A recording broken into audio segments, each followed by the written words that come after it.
તારીખ 16/5/1994 સાર્લોટ ગામમાં સ્વામી સચ્ચિદાનંદ પરમહંસ ભક્તિ નિકેતન આશ્રમ પેટલાદ દંતાલીવાડાનું પ્રવચન કેસેટ નંબર 1.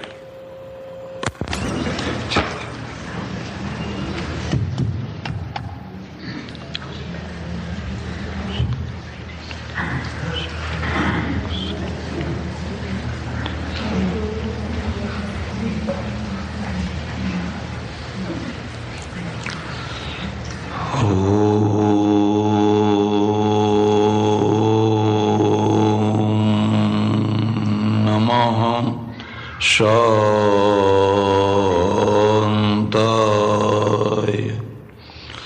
તેજસે.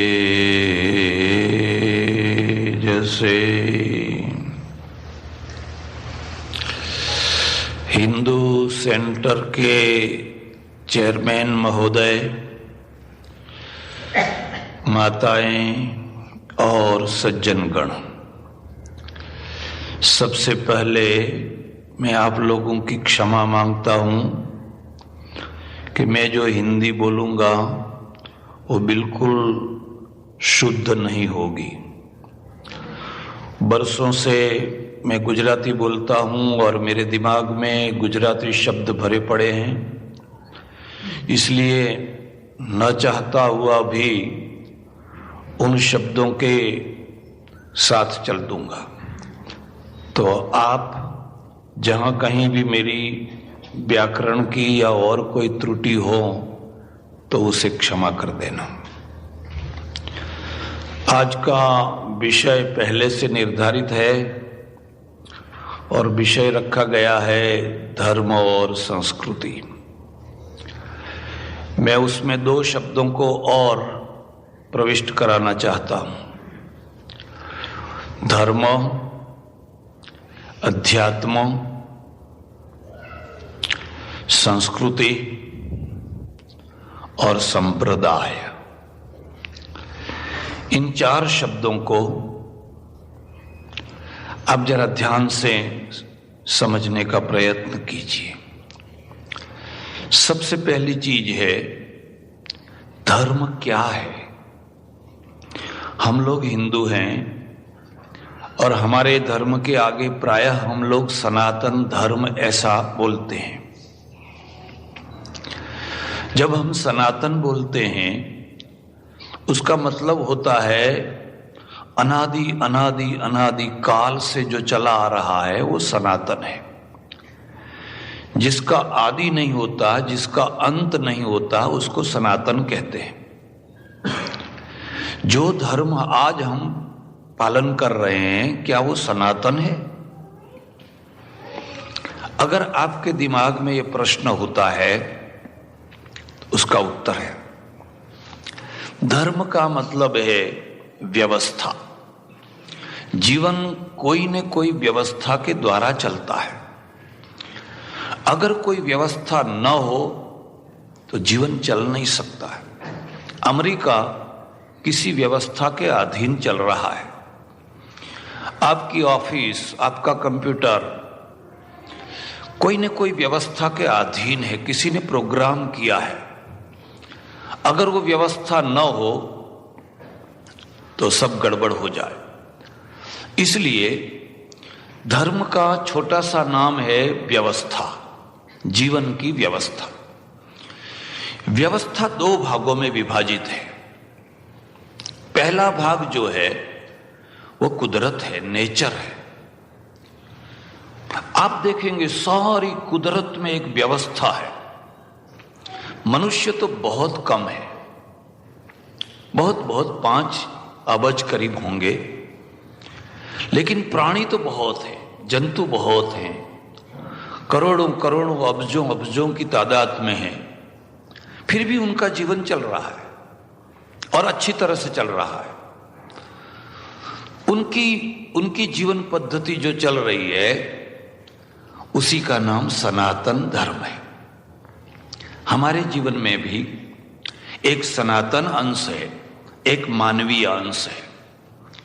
जो सनातन अंश है वो हमेशा से चला आ रहा है। वो किसी जीसस ने नहीं चलाया, वो किसी मोहम्मद ने नहीं चलाया, किसी व्यास ने नहीं चलाया। जब जीसस नहीं थे और मोहम्मद नहीं थे और व्यास नहीं थे और शंकराचार्य नहीं थे और लोग नहीं थे, बुद्ध नहीं थे, महावीर नहीं थे, तब भी वो व्यवस्था चलती थी, तब भी वो व्यवस्था चलती थी। उसी व्यवस्था को हम लोग सनातन कहते हैं। आप देखेंगे पशुओं को, पक्षियों को और जंतुओं को कौन सा धर्म चला रहा, बल्कि मैं तो यहां तक कहूंगा इतने वर्षों के बाद में हम लोग बोलते हैं कि कलयुग चल रहा है, कलयुग चल रहा है, बहुत बुरा युग चल रहा है। जैन भाई कहते हैं कि ये पांचवा आ रहा है और ये तो बहुत बुरा है, बहुत बुरा है। लेकिन कभी आपने सोचा क्या कोई गायें बिगड़ गई है, भैंसे बिगड़ी है, कुत्ते बिगड़े हैं, कौवे बिगड़े हैं? चारों तरफ देखिए कौन बिगड़ा है। मछलियां बिगड़ गई है? कोई नहीं बिगड़ा। भैंस वहीं की वहीं है, गाय वहीं की वहीं है, बाघ वहीं का वहीं है, कोई बिगड़ा नहीं है। बिगड़े हैं आदमी, केवल आदमी बिगड़े हैं। और इसलिए आदमियों को धर्म की बातें सुनानी पड़ती है। पशुओं को, पक्षियों को कभी कोई भागवत सुनाने की जरूरत पड़ती? वो तो बिगड़े ही नहीं है, वो तो कहीं बिगड़े ही नहीं। वो जो खाते हैं वही खाते हैं, जैसा उनका संसार है वैसा ही चलते रहते। कभी ये नहीं कहते हैं कि फलाने कुत्ते ने फलाने कुत्ते को धोखा दिया है? ऐसा तो कहीं होता नहीं।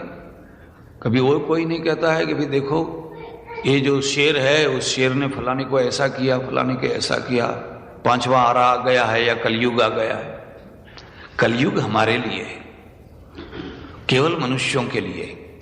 मनुष्यों के लिए क्यों है? क्योंकि हम दो व्यवस्था में चलते हैं, एक नेचर की व्यवस्था है और एक हमारी व्यवस्था है। आप देखेंगे बाघ 1000 वर्ष पहले जो खाता था वही आज खाता है, जैसा रहता था वैसा ही रहता है। जंगल में जाकर के देखिए, सर्प उसी ढंग से रहता है जैसे 10,000 वर्ष पहले रहता था। कोई परिवर्तन नहीं आया, क्योंकि उसके पास में जो मस्तिष्क है वो सीमित है, उससे ज्यादा आगे कुछ कर नहीं सकता है।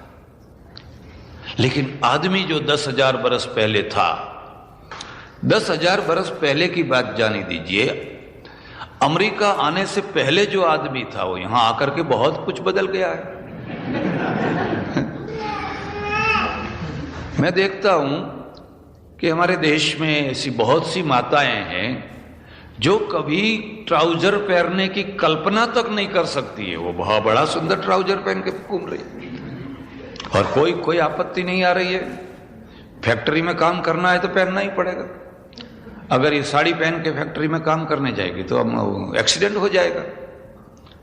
आदमी बदलता रहा है और उसको बदलते रहना चाहिए।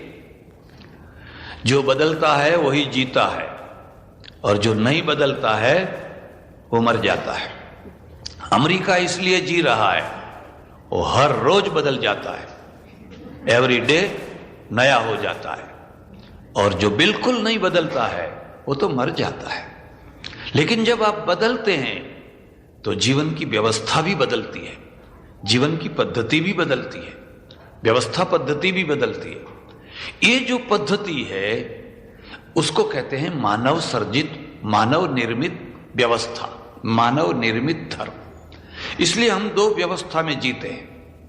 हम जब खाते हैं और उसको जो पकवाशय और वो दूसरे फंक्शन के द्वारा पचाते हैं, ये नेचर की व्यवस्था है, ये नेचुरल व्यवस्था है।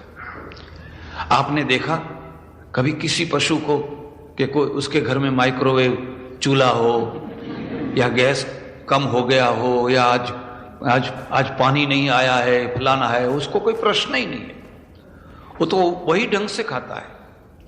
लेकिन हम तो बहुत आगे निकल गए और जब आगे निकल गए हैं तो आगे की व्यवस्था भी करनी होगी। इसलिए हमारे सामने दो व्यवस्थाएं हैं। पहली जो व्यवस्था है वो सनातन व्यवस्था है। आपका दिमाग, आपका हार्ट, आपका और सब कुछ जो कुछ है, नर नारी, इन दोनों का संबंध, इनके रिलेशन, इसमें एक तो नेचर है। नेचर क्या है?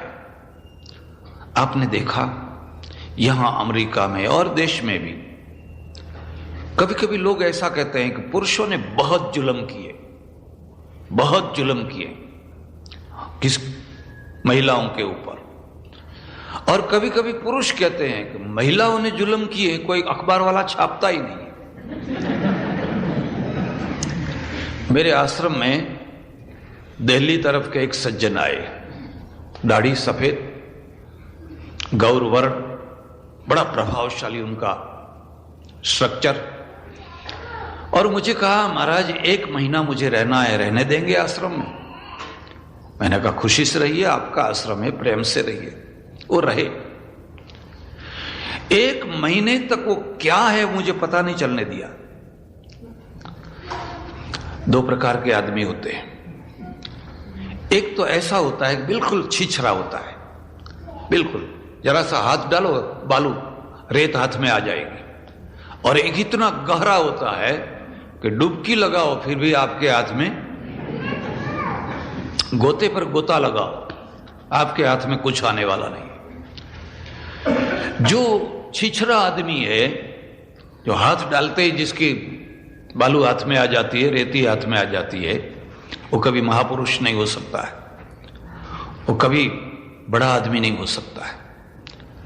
और जो बहुत डीपनेश है, जिसको गुजरात में उसको ताग कहते हैं, ताग, बहुत गहराई तक जावे तो कहीं मुश्किल से कुछ हाथ में आवे। और बहुत गहराई में मोती पकते हैं। छिछरे समुद्र में मोती नहीं पकते हैं, मोती तो बहुत गहराई में पकते हैं। और मैंने भी देखा कि इसको छेड़ना नहीं है। कोई दुखी आदमी है, इतना मैं समझ सका कि कोई दुखी आदमी है, उसको उसके ढंग से रहने दो, उसके फफलों को मत छुओ, उसका जो जख्म है उसको टच करने की जरूरत नहीं है, रहने दो। मैं जहां भी जाऊं उनको साथ में ले जाओ, उनको भी आनंद आवे, कार्यक्रम बहुत चलते रहे। एक बार हम लोग कच्छ गए, और कच्छ में मैं आपको क्या सुनाऊं, 6 महीने में 86 औरतें जल मरी थी या जला दी गई थी।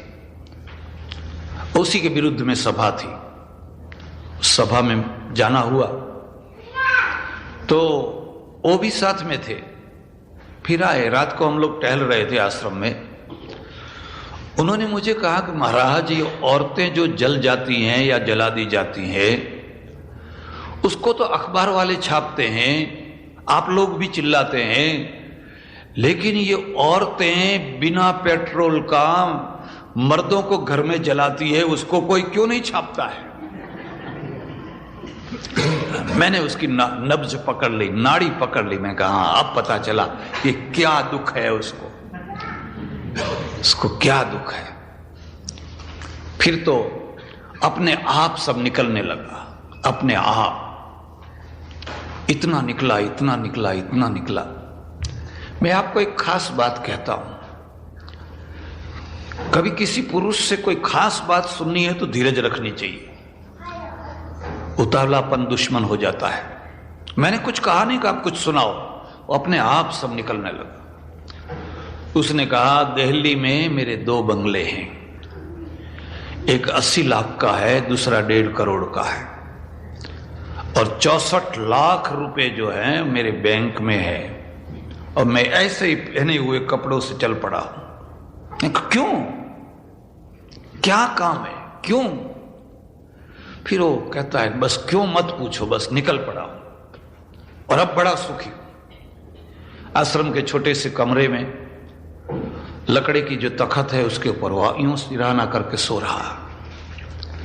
कभी कभी ऐसा भी होता है आदमी कुछ भी छोड़ के ना निकला हो, लेकिन लोगों को सुनाता फिरता है कि मैंने इतना छोड़ा है, मैंने इतना छोड़ा है। सब लोग कहां देखने जाते हैं कि सचमुच छोड़ा है या नहीं छोड़ा है। हुआ ऐसा 4-5-6 दिन हुए होंगे और उनकी पत्नी और उनका लड़का दोनों पहुंच गए। तो मैं बैठा था और आए दोनों। उन्होंने कहा हमारे पति यहां आए हैं। मैंने कहा कौन, क्या है? तब तक तो उसने देख लिया कि तो पहुंची यहां पर। आपको मैं क्या बताऊं, बनियान पहना हुआ ही वहीं से चल दिया, कुर्ता भी पहनने के लिए नहीं रहा। और मैंने कहा हाँ वो कमरे में है। वहां गए तो कमरा खुला पड़ा है।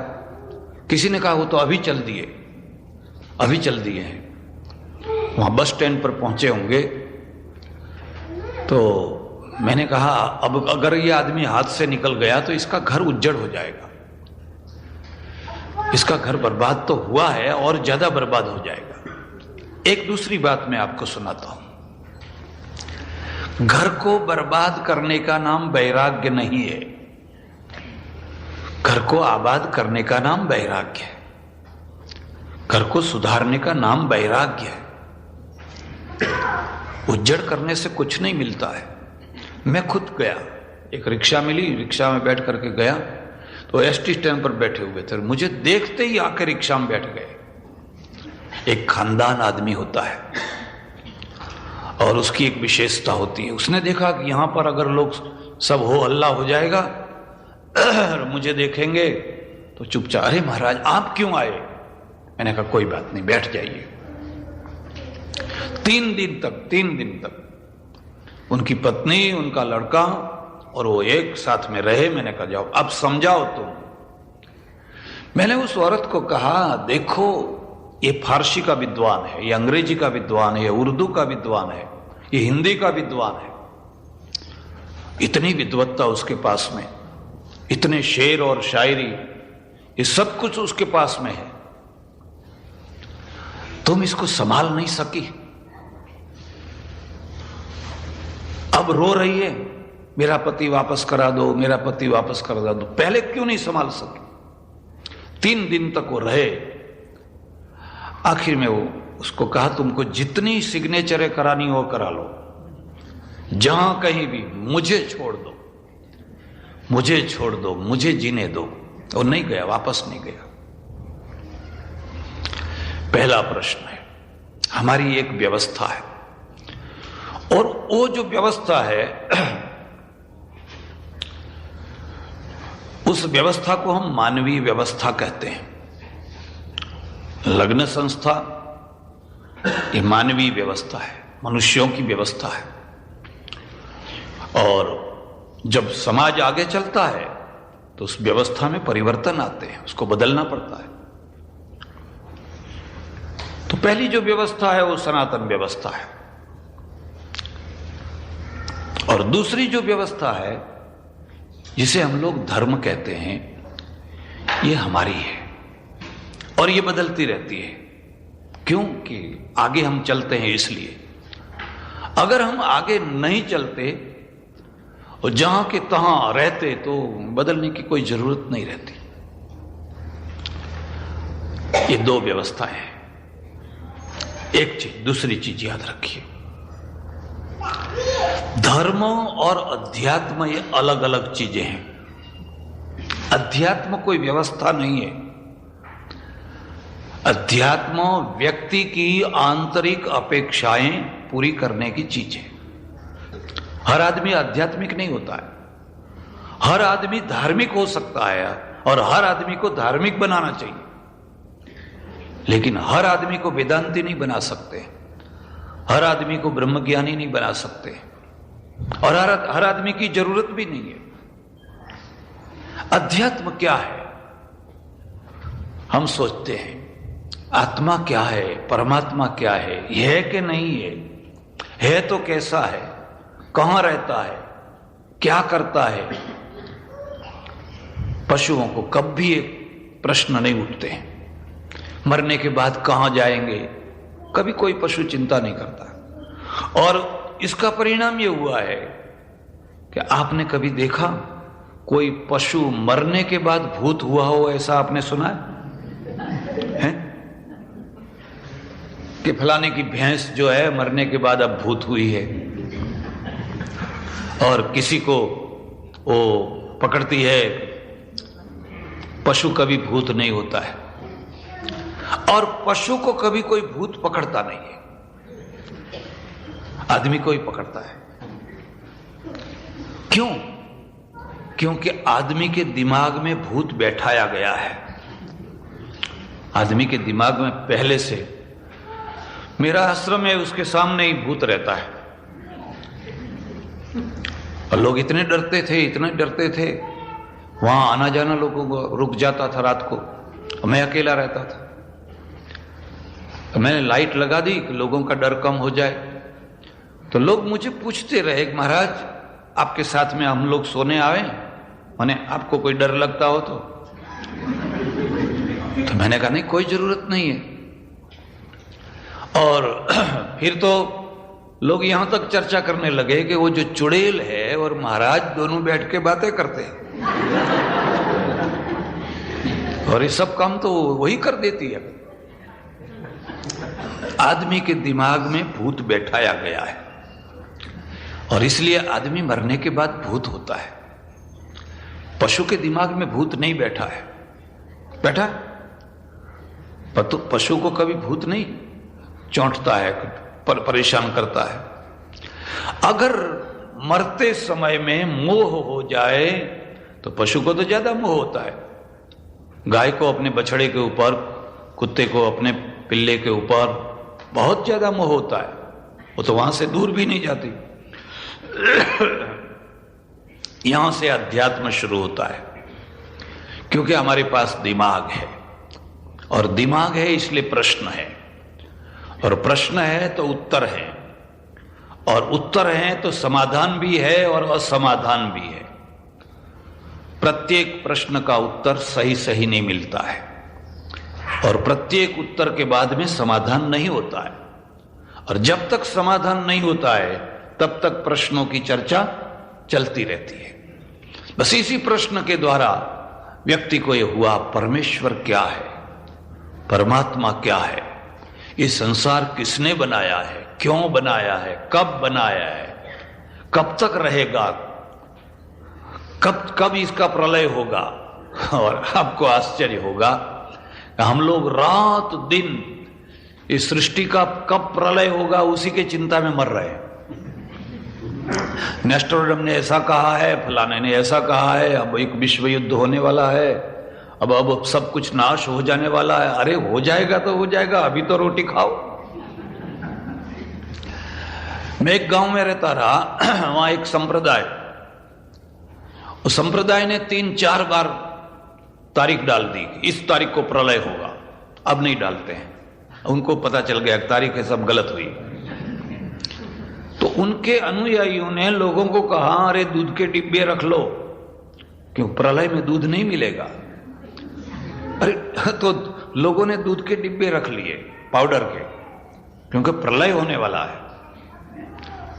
हमारी ये कमजोरी समझिए या बुद्धिमत्ता समझिए, हम कभी कभी बेफजूल दुखी होते हैं, बेफजूल बिना कारण दुखी होते हैं। बच्चों को जरा संभाल के रखना चाहिए, विक्षेप न करें।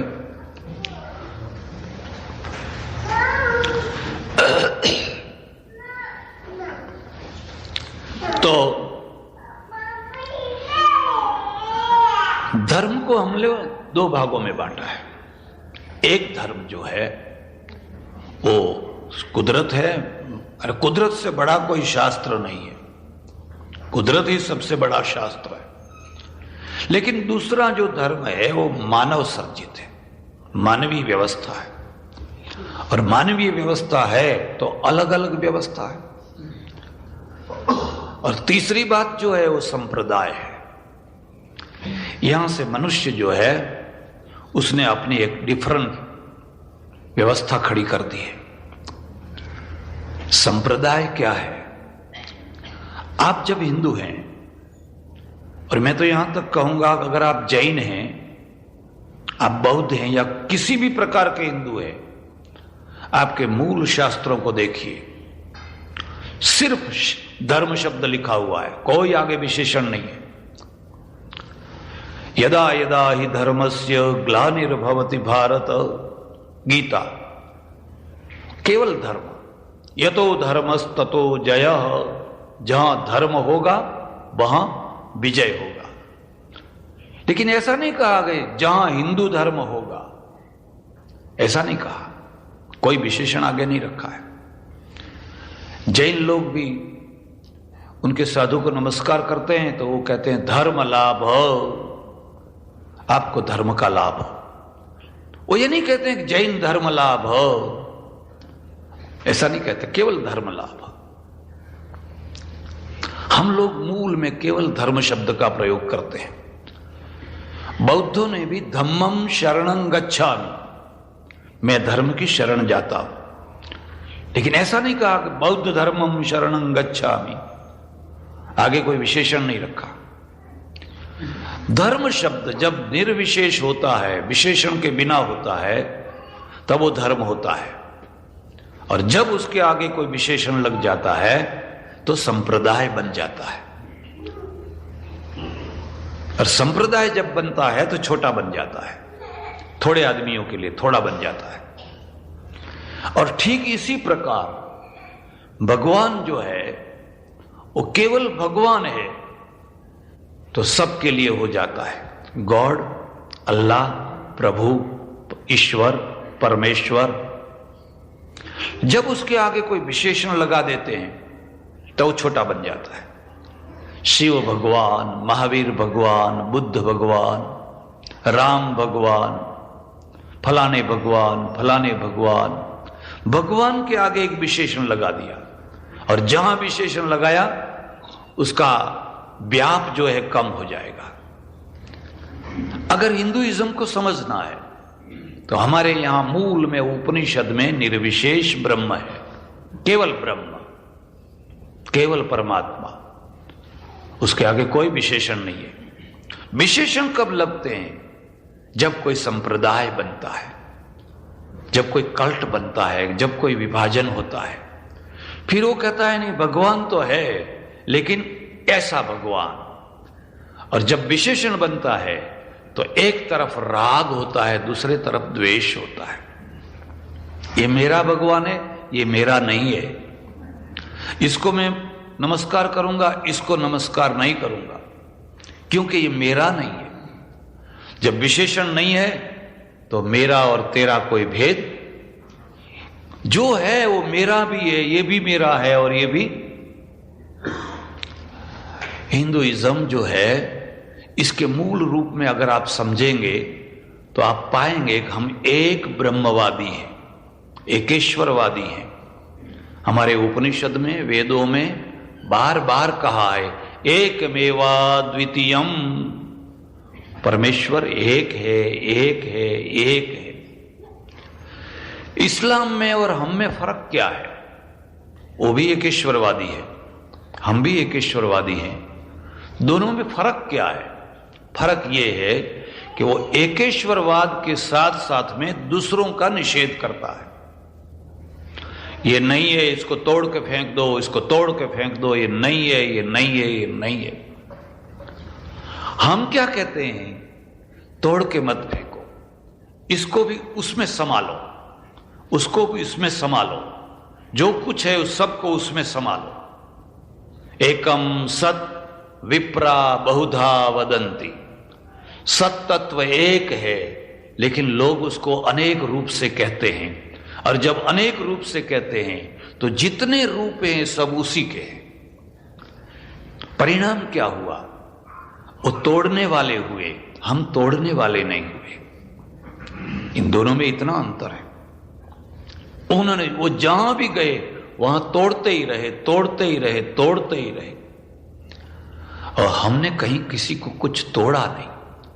हम तो सबको हाथ जोड़ते हैं। सिया राम मैं सब जग जानी, करऊं प्रणाम जोरी जुग पानी, ये रामायण में कहा है। और हमको कोई हर्जा नहीं होता है, कि इस भगवान को पांव नहीं पड़ेंगे, इसको नहीं पढ़ेंगे, इसको नहीं पढ़ेंगे। और गीता में भी लिखा है, यद्यद विभूति मत सत्वम श्रीमदुर्जित में ववा तत्तदेवावगच्छत्वम मम तेजोंश संभवम। अर्जुन, जहां कहीं भी तुझे विभूति दिखाई दे वो मेरा ही अंश है, वो मैं ही हूं। हर विभूति परमात्मा का अंश है। आपको शायद पता होगा, यहां पश्चिम में थियोसॉफिकल सोसाइटी पहले निकली थी। और थियोसॉफिकल सोसाइटी क्यों निकली थी? धार्मिक कलहों को से तंग आकर के। ये पश्चिम की प्रजा धार्मिक झगड़ों से जितनी तंग आई उतनी कोई नहीं आई। यहां इतने कलह हुए, इतने कलह, उस कलह के कारण तो अमेरिका बसा। यूरोप में चर्च के भीतर रोमन कैथोलिक और प्रोटेस्टेंट, इन दोनों के बीच में इतने झगड़े हुए, इतने झगड़े, 3000 युद्ध हुए, 3000। और उन युद्धों से तंग आकर के जो लोग भागे यहां अमेरिका में आकर के बसे। और इसलिए आप एक दोनों में एक बहुत बड़ा परिवर्तन देखेंगे। अंग्रेज आज भी कंजर्वेटिव है। विवेकानंद को अगर स्थान मिला तो अमेरिका में मिला, इंग्लैंड में नहीं, जर्मनी में नहीं। वो तो सब जगह गए थे, लेकिन जर्मनी में उनको कोई चांस नहीं मिला, इंग्लैंड में भी नहीं मिला, अमेरिका में मिला। क्योंकि अमेरिका की जो प्रजा है उसमें एक सहज उदारता है, सहज उदारता है पहले से। और इसीलिए यहां कोई मुन आ जावे, कोई जिमी फलाना आ जावे, कोई फलाना आ जाए, सबको अनुयायी मिल जाते। वहां नहीं मिलते, यहां मिल जाते हैं। हरे कृष्ण मूवमेंट चलाइए, थोड़े बहुत अमेरिकन आपके साथ में हो जाएंगे। आप शाकाहारी मूवमेंट चलाइए, थोड़े बहुत आपको भी मिल जाएंगे। चाहे महावीर का संदेश हो, चाहे बुद्ध का हो, चाहे कोई भी हो, आप में प्रभाव होना चाहिए, तो ये लोग आपके साथ में हो जाएंगे। यहां उदारता है। और इस उदारता का मूल क्या है? उन्होंने देखा कि धर्म एक व्यवस्था है, लेकिन हमने उसको अव्यवस्था के रूप में बदल दिया है। धर्म का मतलब ही है एक दूसरों से घृणा करना, एक दूसरों से नफरत करना। आप कभी इटाली जाएं तो इटाली में रोम में वेटिकन चर्च है। अगर आप गए हो तो आपको ख्याल होगा, और न गए हों और कभी जावें तो जरूर देखना। वहां एक आर्ट गैलरी है, माइकल एंजेलो वहां का बहुत बड़ा चित्रकार और बहुत बड़ा शिल्पकार। ईश्वर किसी किसी को तुलिका देता है और किसी किसी को छीनी देता है, लेकिन माइकल एंजेलो को दोनों मिला। उसने इतनी मूर्तियां बनाई, और मूर्तियां देख करके आप देखते ही रह जाए। उनके कितने स्टेच्यू खड़े।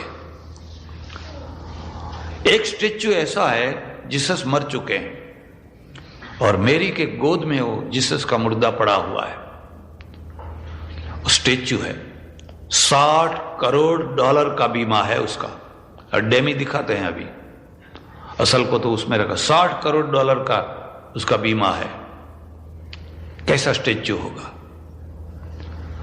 बहुत बड़े कलाकार हुए, हमारे यहां भी हुए, हमारे यहां भी बहुत अच्छे। खास करके साउथ में इतनी कला है साउथ के मंदिरों में। कभी आप जाएं तो देखिए साउथ में क्या लोगों ने किया है। उत्तर में भी किया होगा, लेकिन तोड़ फोड़ दिया, कुछ रहा नहीं, और साउथ में रह गया है। टीपू ने वहां भी थोड़ा बहुत नुकसान किया, लेकिन फिर भी रह गया है। लेकिन कला को देखने वाले नहीं रहे। हम लोग जाते हैं, दर्शन करते हैं और जल्दी से घर वहां जा करके रोटी खाने की सोच। अरे देखो ये कैसा कैसा बनाया है। लेकिन हमारे यहां क्या कमजोरी है आपको पता है? कला है, कलाकार का नाम नहीं है, पैसे देने वाला का नाम है। दिलवाड़ा के मंदिर हैं, किसने बनाए? वस्तुपाल और तेजपाल ने बनाए। लेकिन ये जो झुम्मर है, किस कलाकार ने इस छोटी छोटी छोटी छोटी टांकण से उसको बनाए, कौन सा कलाकार था वो पता नहीं है, वो पता नहीं है। क्यों? हमारी समाज रचना ऐसी है, हमारी समाज रचना में पैसे वाला ऊपर है। और इसलिए वस्तुपाल तेजपाल, आप कभी ताजमहल देखने जाइए, आपको कहेंगे शाहजहां ने बनवाया। अरे शाहजहां ने बनवाया, इसकी डिजाइन किसने बनाई है, कौन उसका आर्किटेक्ट है, कौन उसका इंजीनियर है, वो पता नहीं है। तो शाहजहां ने तो पैसा दिया, लेकिन किसके दिमाग में ताजमहल का पूरा स्ट्रक्चर आया? 400 बरस के बाद में उसकी छोटी सी दरार नहीं हुई है क्या? इसमें 400 बरस पहले कहां इतना विज्ञान था? जमुना के किनारे, तो उसका पता नहीं है। क्यों? क्योंकि हमारा समाज, हम लोगों ने समाज ऐसा बनाया, जो सुथार बढ़ई है, जो मेशन कड़िया है, जो लोहार है, फलाना है, उसकी कोई वैल्यू नहीं। वैल्यू किसकी है? या तो वंश से वैल्यू है या पैसे से वैल्यू है। आपके पास में कोई वंश है तो उसकी आपको वैल्यू है, हम ब्राह्मण हैं, चलो अच्छा है। या तो आपके पास में पैसे हैं तो पैसे की वैल्यू है। आपके पास में कोई कारीगरी है, कोई वैल्यू नहीं। यहां ये लोग क्यों ऊंचा आए, बहुत जल्दी क्यों आगे आए? इन्होंने कलाकारों को आगे किया। यहां एक संगीतकार होता है, 5-10 बरस में तो मिलियनर हो जाता है, और हमारे यहां गांव में वो जिंदगी भर वो गाता ही रहता है, वो जिंदगी भर गाता रहता है। और कभी किसी सेठ के पास में जाके गाता है, और वो सेठ जो है बेचारा चौपड़ा लिखता है बैठा बैठा, और वो ऐनक में से यूं देखता है, और उसको पता नहीं है कि केदारा गा रहा है कि मल्हार गा रहा है, उसको तो कोई पता ही नहीं है। उसको ये है कि कुछ बजा रहा है। हमारे गुजराती में एक कविता है, पोलू ते तो बोल्यू तेमा ते शू करी नवाई, सांबेलू वगाड़े तो हूं जानू के तू। अरे ये तो हमारे बच्चे भी बजाते हैं, वो ले आते हैं बजाने का, तो बच्चे भी बजाते हैं। जिसमें पोला है वो तो बोलेगा। अगर तुम सच्चे कलाकार हो तो हमारा मूसल बजा के दिखाओ, जो हमारा मूसल है ना उसको बजा के दिखाओ। तो ये भी क्या करे बेचारा, ये भी वन ट्रैक आदमी है, वन ट्रैक है, चौपड़ा व्यापार, बाकी उसको कोई पता नहीं, कुछ भी पता नहीं है। एक बार ऐसा हुआ, एक बहुत बड़े सेठ के घर में टीका था, यहां प्रदेश में ही, और शाम हुई और न्यूज आ रहे थे, तो मैंने कहा जरा टीवी चालू करिए, न्यूज आते हैं, न्यूज देखें। तो उठे और टीवी के पास में गए, लेकिन चालू नहीं हुआ, तो घबरा गए। तो फिर वो चिल्लाए, अंजू अंजू अंजू। इतनी छोटी लड़की नीचे से आई, जरा टीवी चालू कर दे। तो उसने फट से चालू कर दिया। तो मैंने उनको कहा कि नया नया लाए होंगे ये टीवी। नहीं महाराज, 8 बरस से पड़ा है। तो 8 बरस से पड़ा है और आपको चालू करने तक नहीं आता? कहते नहीं, अपना काम नहीं है, ये तो बच्चों के लिए। तो मैंने कहा आपका फिर काम क्या है? मुझे कहा सिर्फ डॉलर के अलावा और कोई काम नहीं, और कोई काम नहीं। ये तो बेचारा वन ट्रैक आदमी है, इसको पता नहीं है, जिंदगी से कोई मतलब नहीं उसको। व्यापार यहां के लोग भी करते हैं और व्यापार हमारे लोग भी करते हैं। 5 बज गए, दुकान बंद कर दी, बस फिर स्विमिंग करने जाना है, खेलने जाना है, या वो रेस्टोरेंट में भोजन करने जाएंगे, इधर जाएंगे उधर जाएंगे, बाद में जिंदगी शुरू हो गई। और हम तो रात के 12 बजे तक एक थोड़ी सी दुकान खुली रख के बैठेगा, आओ कोई भी आओ।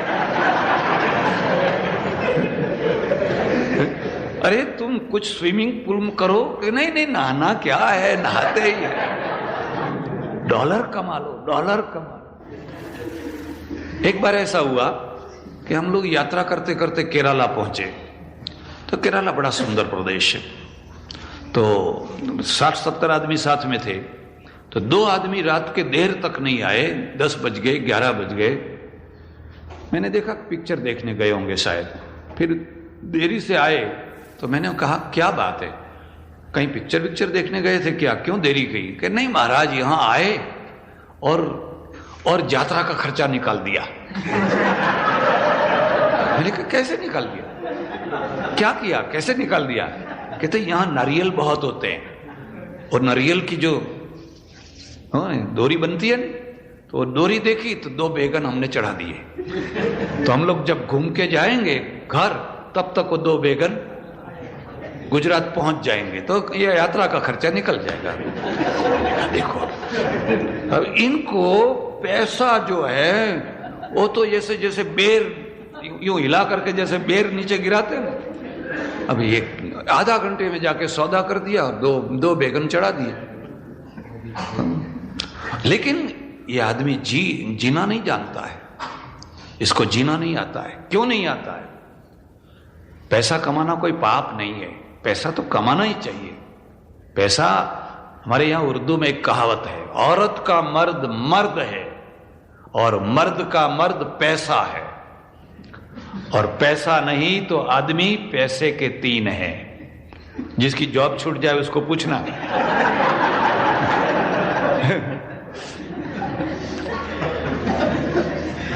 पैसा नहीं तो आदमी पैसे के 3 है। तो एक बहुत बड़े सेठ रहे, परिचित थे। ऐसा हुआ कि उनको जो पहली पत्नी थी उससे लड़कियां हुई, लड़का नहीं हुआ, और लड़का चाहिए। इतनी मिलकत कौन, किसके लिए, क्या करेंगे? एक बात मैं आपको दूसरी कहूंगा, यहां के लोगों से बहुत सी बातें सीखने जैसी है। एक बात तो यह है कि यहां का प्रायः हर आदमी व्हील करता है, अपने कुत्ते के लिए, अपने पेड़ के लिए, अपने फलाने के लिए, अपने फलाने के लिए।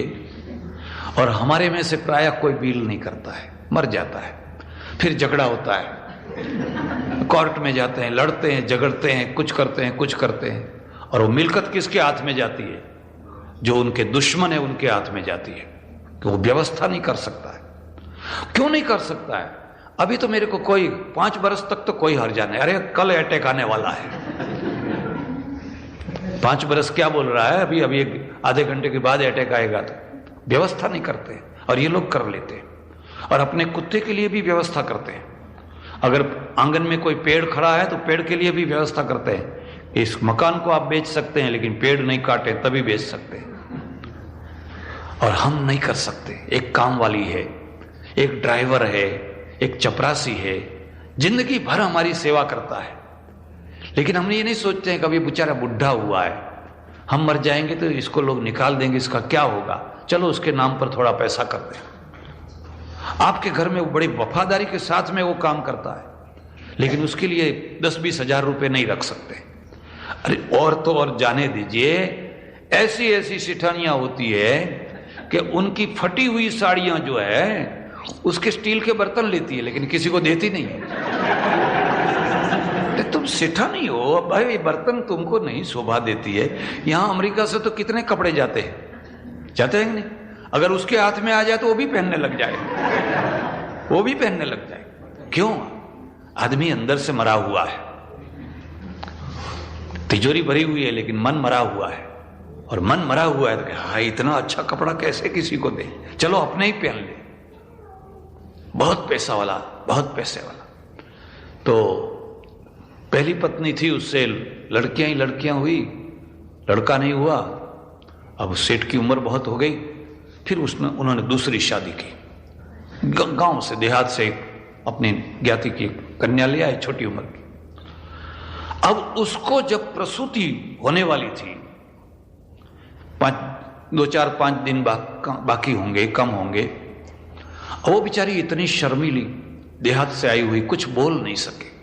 और सेठ क्या करे, जब देखो तो चौपड़ा देखते रहे, चौपड़ा में हिसाब लगाते। उनका ब्याज का धंधा, तो हमेशा ब्याज लगाते रहे। उनकी आदत ऐसी कि अगर आप 2 बजे 2:30 बजे पैसा देने गए हैं तो कहनी कल आना, क्यों? आज का ब्याज लग जाए, आज ले लेंगे, आज का ब्याज जाएगा, तो कल जमा कराना। ऐसा आदमी है। मैं आपको एक दूसरी बात कहता हूं, कभी ब्याज का धंधा मत करना। यहां तो क्या होगा ही, लेकिन देश में भी कभी ब्याज का धंधा मत करना। क्यों नहीं करना? उसमें दिमाग का विकास नहीं होता है। और रात दिन वो गिनते रहते हैं, अब इतना हुआ, अब इतना हुआ, अब इतना हुआ, अब इतना हुआ। धंधा ऐसा करना चाहिए जिसमें दिमाग को हमेशा व्यायाम करना पड़े।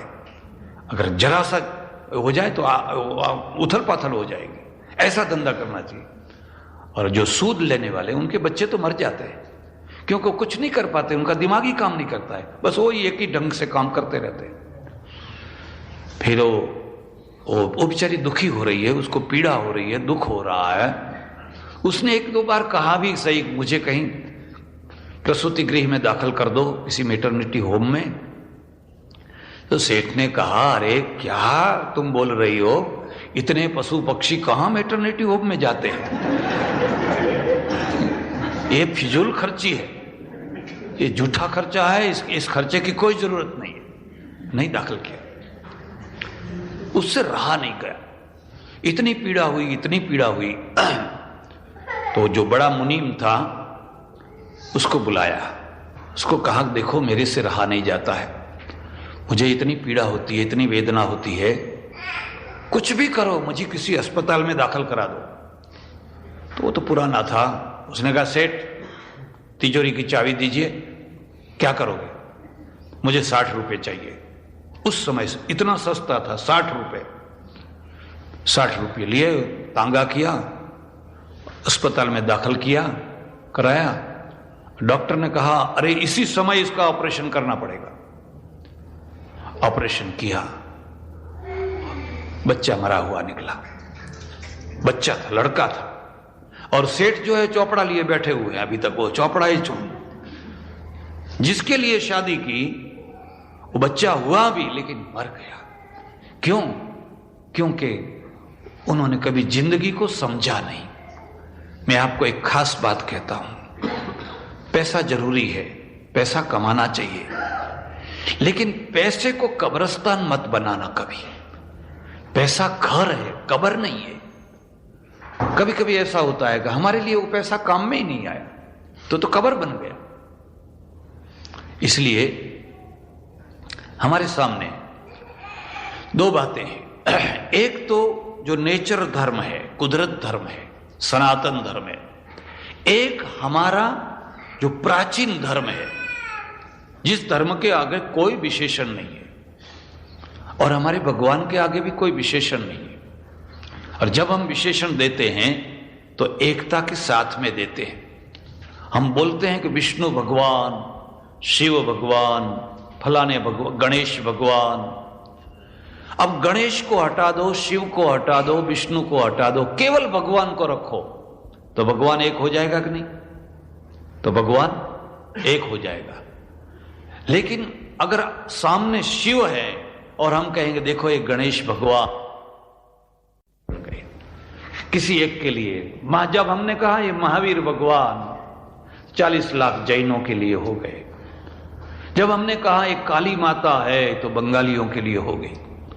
जब हमने कहा ये कुमार स्वामी अप्पैया है तो साउथ इंडियनों के लिए हो गए। जब हमने कहा ये रणछोड़ जी है तो गुजरातियों के लिए। अब किसी केरला के कहोगे रणछोड़ जी करो तो उसके दिमाग में वो चीज बैठेगी। ये क्या है? ये भेद है, और इन भेदों में अभेद है। तब भगवान छोटा बन जाता है, और तब धर्म जो है वो धर्म संप्रदाय बन जाता है। और संप्रदाय जो होता है उसमें जीवन पद्धति कम होती है। दूसरी चीज को समझिए, उसमें जीवन पद्धति ज्यादा नहीं होती है, जीवन पद्धति कम होती है, और सांप्रदायिकता ज्यादा होती है। सांप्रदायिकता का मतलब आप समझे, ऐसा तिलक करना ही चाहिए, ऐसा करो चाहे ऐसा करो, चाहे कैसा भी करो। मैं तो आपको कहता हूं कि एक आदमी ऐसा निकले जो केवल तिलकों की छापें इकट्ठी करके उसके ऊपर रिसर्च करे, एक डिजाइन बनेगी। अमेरिका वालों को भी पता नहीं होगा, ऐसी अद्भुत एक डिजाइन बनेगी कि क्या क्या लोगों ने तिलक निकाले हैं, कितने कितने प्रकार के तिलक निकाले हैं। एक छोटा सा, सबसे छोटा तिलक जैनों का, बिल्कुल छोटी सी बिंदी, हाँ, और सबसे बड़ा तिलक जो है गौड़ी संप्रदाय का, यहां से लेकर के बिल्कुल तरह तरह के, दक्षिण में यूं सफेद, बीच में लाल, फिर 1 बिंदी, फिर 2 बिंदी, फिर 3 बिंदी। हमारे एक परिचित सज्जन है, वो जब भी कभी यात्रा करने निकलते हैं तो अपनी जेब में 2, 3, 4 प्रकार की डिब्बियां रखते हैं। मैंने कहा ये क्या है? महाराज जिस जगह पर पहुंचे और जहां जो तिलक चलता हो वही लगा देना। अगर पीला चलता हो तो पीला लगा देना, लाल चलता है तो। मैंने कहा क्यों, ऐसा क्यों? कहते ही सुविधा, अपनी सुविधा के लिए। वो लोग आदमी को नहीं देखते हैं, वो तिलक को देखते हैं, आदमी को नहीं देखते हैं। अगर अच्छा से अच्छा आदमी आया, लेकिन अगर अपना तिलक नहीं है तो क्या कहेंगे? अपना आदमी या नहीं, जगह नहीं है, जगह नहीं, आगे जाओ, आगे जाओ, आगे जाओ। धर्म आदमी को देखता है और संप्रदाय तिलक को देखता है। दोनों का फर्क मालूम हुआ? एक बार ऐसा हुआ, एक जगह पर मेरा प्रवचन चले, गांव देहात, छोटा सा गांव, और राम जी मंदिर, राम जी, उसके बगल में एक घर पटेल का, और उसके घर में उसके मामा आए थे। तो लोगों ने कहा चलो आप भी प्रवचन सुनने के लिए चलो। तो कि नहीं, हमारे से नहीं सुना जावे, वो प्रवचन हम नहीं सुन सकते। क्यों? कि वो हमारा नहीं है, वो दूसरा है। अच्छा चलो ना, मत सुनो। तो घर में बैठे रहे। तो घर में तो बैठे रहे, लेकिन उस समय में लाउड स्पीकर नहीं थे। तो मेरी आवाज इतनी तेज थी ने, तो उसके घर तक आवाज जाने लगी। तब उसने सोचा कि ये पाप तो यहां आ गया।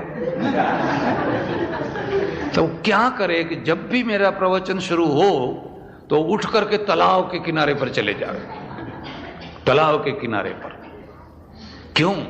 क्योंकि ये दूसरा धर्म है, ये अपना धर्म। हाँ, ये बात अलग है कि अगर किसी बगल में कोई रेडियो में कोई सिनेमा का गीत बज रहा है तो सुन सकते हैं, उसमें कोई हर्जा होता। ये संप्रदाय है। हिंदू प्रजा जो है, उसका सबसे बड़ा दुश्मन कौन है? कोई भी धर्मी नहीं है, कोई मुसलमान नहीं है, कोई ख्रिस्ती नहीं है। उसका सबसे बड़ा दुश्मन उसके संप्रदाय है। भीतर भीतर के जो संप्रदाय हैं, यही उसके दुश्मन है। आपको पता है 20,000 संप्रदाय हैं हिंदुओं के, 20,000। इतने हम विभाजित हैं, इतने। और इतने होने पर भी हम रुके नहीं। अब ये दिन उगता है और एक नया संप्रदाय पैदा हो जाता है, एक नया पैदा हो जाता। जो हुआ है उसमें फिर एक दूसरा, उसमें से एक दूसरा फिर निकल आता है, उसकी शाखा बन जाती है। और संप्रदाय क्यों होता है? क्योंकि हर आदमी को भगवान बनना है। आपको शायद पता हो या ना हो, अभी इस समय भारत में 900 भगवान जिंदा है। 900 भगवान, जीवित भगवान 900 है। और सबके ग्रुप हैं, सबके अपने अपने ग्रुप हैं। और 2, 4, 5 तो हमारे पहचान वाले भी हैं, इसमें परिचित भी है। एक भगवान मर गए, दो मर गए। उनको मरना नहीं था, उनको मरना नहीं था। अरे एक देहाती आदमी मरता है तो कह देता है कि मैं सुबह में मर जाऊंगा, आप लोग रोना मत, पहले से कह देता है। और ये नहीं कह सके। इतना ही नहीं, इन्होंने बहुत बड़ा आडंबर, बड़ा काम आरंभ किया था। हम बाद में ये करेंगे, हम ये करेंगे, हम ये करेंगे, और चल दिए। और लोग भी ऐसे हैं, आंखें नहीं उघड़ती है। देखो, अगर ये भगवान होते तो उनको पता चल जाता कि हम मर जाने वाले हैं, चलो अब इस काम को रोक दें। लेकिन नहीं, संप्रदाय जो है वो ब्लाइंड हुए बिना बनता नहीं है। जब तक आपकी आंखों के ऊपर काले चश्मे न लगा दिए जाएं, तब तक आप सांप्रदायिक नहीं हो सकते।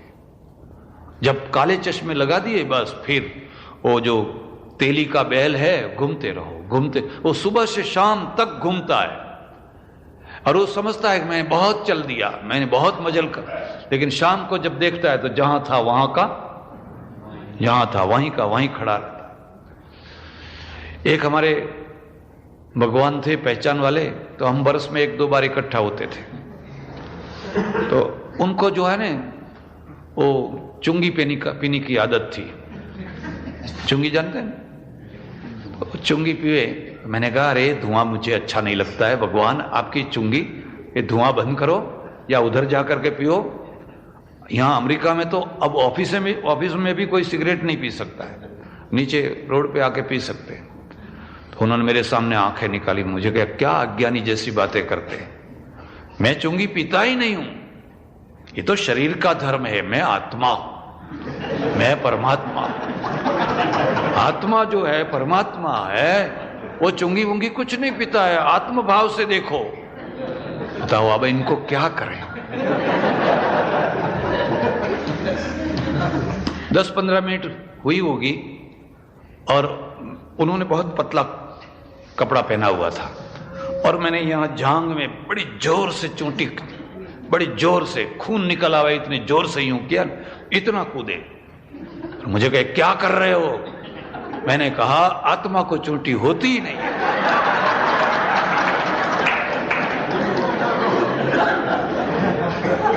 ये सब शरीर के धर्म है, आत्मा को तो ये कुछ होता ही नहीं। कभी कभी रोना आता है,